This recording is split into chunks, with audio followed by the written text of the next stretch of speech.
Hello everyone, I hope all of you are healthy and safe. Cambridge International School Dasua has taken the initiative to reach out every child at this time of crisis COVID-19 pandemic. Myself Rita from Cambridge International School Dasua, and today I am going to teach you chapter 1 Political Science, Constitution, Why and How. The topics that I would like to cover in this video: the authority of the Constitution, your NCERT book, and today we will cover till page number 14. Yes, chapter 1 Constitution, Why and How. The subtopic is, this topic you will get at your page number 10, your NCERT book, authority of the Constitution. Shall we start?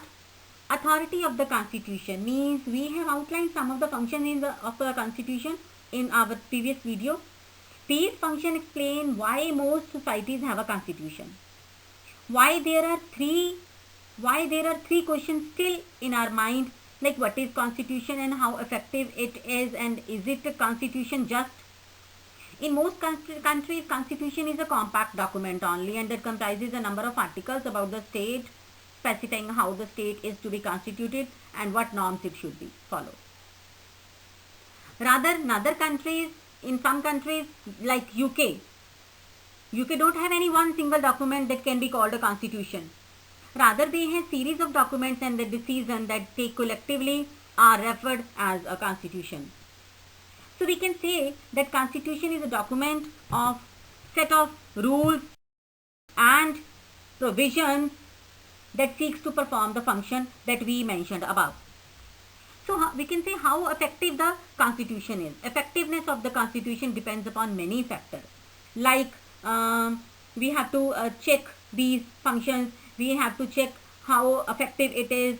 We have to check how real impact on the life of people by the constitution, how it is helpful for the constitution. So number of many factors depends upon the effectiveness of the constitution. Like now we are going to discuss one by one how effective the constitution, different factors. After we can discuss about the same thing. Fine. So authenticity of the constitution depends upon the framers of the constitution, those who framed it, those who made it.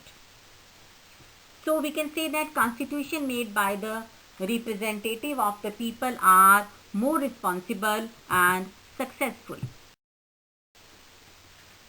So further we are saying that if a constitution drafted by the military rulers, despotic rulers or dictatorship remain defunct. Defunct means dead, which is not functioning properly, and people didn't like that kind of constitution. So further we are going to discuss second point, which is the second factor responsible for the effectiveness of our Constitution of India. That factor is the substantive provision of Constitution.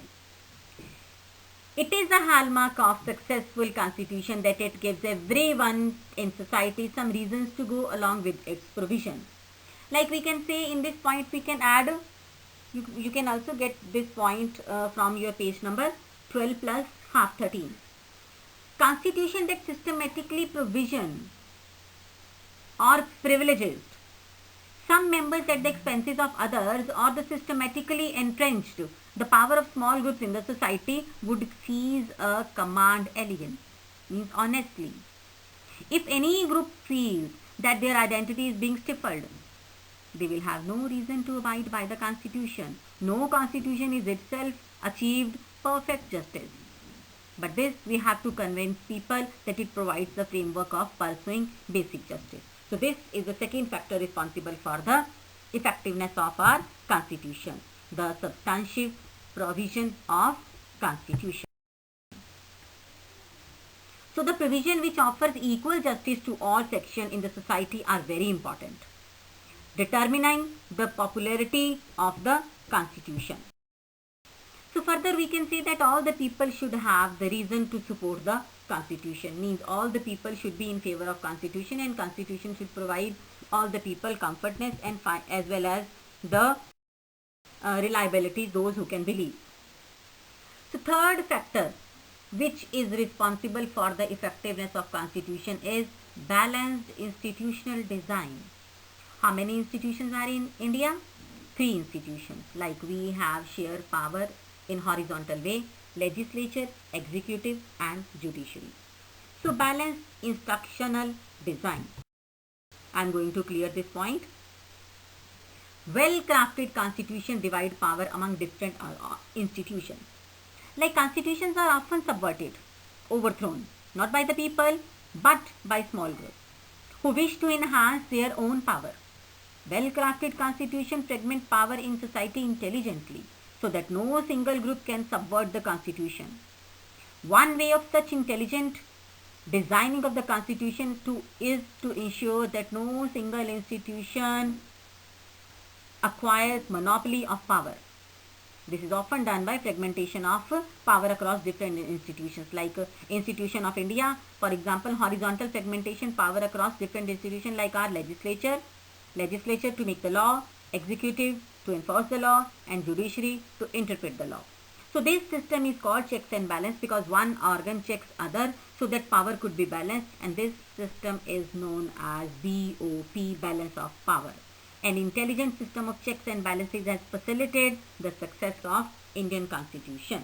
So we can say that Indian Constitution has balancing of power. But one more thing I would like to discuss here, flexibility of the Constitution should be well balanced. No doubt that our Constitution is rigid, hard. Changing or doing amendment in the Constitution is not the easy task. But we can't say that whatever it is written in the Constitution that is hard and fast. So it is little flexible, mixture of rigidity and flexibility. Our Constitution is a mixture of rigidity and flexibility.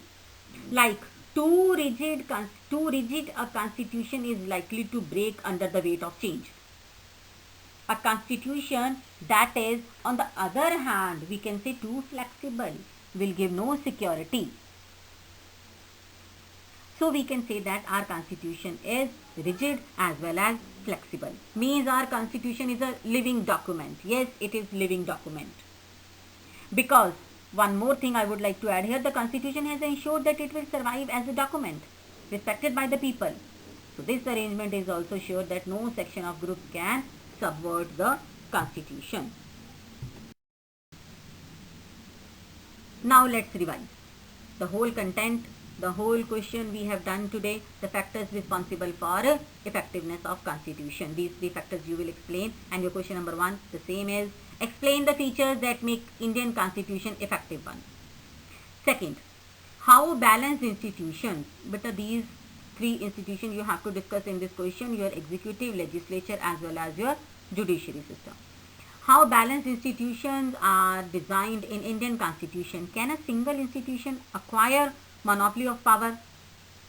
Yes, definitely you will write no. No, a single institution cannot acquire monopoly of the power, but you have to explain how.